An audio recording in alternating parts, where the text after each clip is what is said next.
RSS ಪಥಸಂಚಲನಕ್ಕೆ high court ಅನುಮತಿಯನ್ನು ಕೊಟ್ಟಿದೆ. ಇದೀಗ ಬರ್ತಾ ಇರತಃ ಬ್ರೇಕಿಂಗ್ ನ್ಯೂಸ್ ಇದು. ಬೇರೆ ಸ್ಥಳ ನೀಡಲು ಸರ್ಕಾರಕ್ಕೆ ಹೈಕೋರ್ಟ್ ಸೂಚನೆ ನೀಡಿದೆ.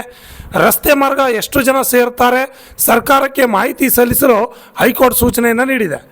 ಈಗ ಪಥಸಂಚಲನಕ್ಕೆ ಯಾವುದೇ ನಿರ್ಬಂಧ ಇಲ್ಲ, ಹೈಕೋರ್ಟ್ ಅನುಮತಿಯನ್ನು ನೀಡಿದೆ. ದೇಶ ರಾಜಕಾರಣಕ್ಕೆ ಬಲವಾದ ಪೆಟ್ಟನ್ನು ಹೈಕೋರ್ಟ್ ನೀಡಿದೆ. ಇದೀಗ ಚಿತ್ತಾಪುರನಿಂದ ಬರ್ತಾ ಇರ್ತಂತಹ ಬ್ರೇಕಿಂಗ್ ನ್ಯೂಸ್ ಇದು. ಚಿತ್ತಾಪುರ ತಾಲೂಕು ಕೇಂದ್ರದಲ್ಲಿ ರಾಷ್ಟ್ರೀಯ ಸ್ವಯಂ ಸೇವಕ ಸಂಘ ಹಾಗೂ ದಲಿತ ಸಂಘಟನೆಗಳ ಏಕಕಾಲದಲ್ಲಿ ಪಥಸಂಚಲನ ಹಾಗೂ ರ್ಯಾಲಿ ನಡೆಸುವ ಕುರಿತು ಹೈಕೋರ್ಟ್ ತುರ್ತು ವಿಚಾರಣೆ ನಡೆಸಿ ಸರ್ಕಾರಕ್ಕೆ ಸ್ಪಷ್ಟ ಸೂಚನೆಯನ್ನು ನೀಡಿದೆ. ಚಿತ್ತಾಪುರ ತಾಲೂಕು ಕಾರ್ಯನಿರ್ವಾಹಕ ಮ್ಯಾಜಿಸ್ಟ್ರೇಟ್ ಅವರು ಭಾನುವಾರ ನಿಗದಿಯಾಗಿದ್ದ ಪಥಸಂಚಲನಕ್ಕೆ ಅನುಮತಿ ನೀಡದ ಕ್ರಮವನ್ನು ಪ್ರಶ್ನಿಸಿ ಸಲ್ಲಿಸಲಾಗಿದ್ದ ಅರ್ಜಿ ವಿಚಾರಣೆ ವೇಳೆ ಹೈಕೋರ್ಟ್ನ ನ್ಯಾಯಮೂರ್ತಿಗಳಾದ MGS ಕಮಲ್ ಅವರ ಪೀಠ ಈ ಆದೇಶ ಹೊರಡಿಸಿದೆ. ವಿಚಾರಣೆ ಸಂದರ್ಭದಲ್ಲಿ ಸರ್ಕಾರದ ಪರ ವಕೀಲರು ಒಂದೇ ದಿನ ಒಂದೇ ಸ್ಥಳ ಮತ್ತು ಒಂದೇ ಮಾರ್ಗದಲ್ಲಿ ಹಲವು ಸಂಘಟನೆಗಳು ರ್ಯಾಲಿ ನಡೆಸಲು ಅವಕಾಶ ನೀಡಿದರೆ ಕಾನೂನು ಸುವ್ಯವಸ್ಥೆ ಹದಗೆಡುವ ಸಾಧ್ಯತೆ ಇದೆ ಎಂದು ವಾದಿಸಿದ್ರು. ನ್ಯಾಯಾಲಯವು ಈ ವಾದವನ್ನು ಪರಿಗಣಿಸಿ ಸಂಘಟನೆಗಳಿಗೆ ಪ್ರತ್ಯೇಕ ದಿನಾಂಕಗಳಲ್ಲಿ ರ್ಯಾಲಿ ಅಥವಾ ಪಥಸಂಚಲನ ನಡೆಸಲು ಅವಕಾಶ ನೀಡುವಂತೆ ಸರ್ಕಾರಕ್ಕೆ ಸೂಚಿಸಿದೆ.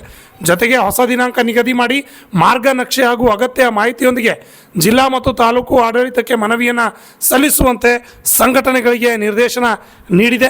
ಹೈಕೋರ್ಟ್ ಪೀಠವು ಜಿಲ್ಲಾ ಮತ್ತು ತಾಲೂಕು ಆಡಳಿತವನ್ನು ಕಾನೂನು ಪ್ರಕಾರ ಕ್ರಮ ಕೈಗೊಂಡು ನ್ಯಾಯಾಲಯಕ್ಕೆ ವರದಿ ಸಲ್ಲಿಸಲು ಸೂಚಿಸಿದ್ದು ಅರ್ಜಿಯ ಮುಂದಿನ ವಿಚಾರಣೆಯನ್ನು ಮುಂದೂಡಿದೆ. ಈ ಆದೇಶದಿಂದ ಇಂದು ನಿಗದಿಯಾಗಿದ್ದ RSS ಮತ್ತು ದಲಿತ ಸಂಘಟನೆಗಳ ಪಥಸಂಚಲನ ಹಾಗೂ ರ್ಯಾಲಿ ನಡೆಯದಂತಾಗಿದೆ. ಎಲ್ಲ ಮಾಹಿತಿಯನ್ನು ಪರಿಗಣಿಸಿ ಸರ್ಕಾರ ವರದಿ ಸಲ್ಲಿಸಬೇಕು. ಸರ್ಕಾರ ವರದಿ ಆಧರಿಸಿ ಪ್ರಕರಣ ಪರಿಶೀಲಿಸಲಾಗುವುದು ಎಂದು ಆದೇಶಿಸಿದ ನ್ಯಾಯಾಲಯ ಅಕ್ಟೋಬರ್ 24ರಂದು ಮಧ್ಯಾಹ್ನ 2:30ಕ್ಕೆ ವಿಚಾರಣೆಯನ್ನು ಮುಂದೂಡಿಕೆ ಮಾಡಿದೆ. ಒಟ್ಟಿನಲ್ಲಿ RSS ಪಥಸಂಚಲನಕ್ಕೆ ಹೈಕೋರ್ಟ್ ಅನುಮತಿಯನ್ನು ನೀಡದಂತಾಗಿದೆ.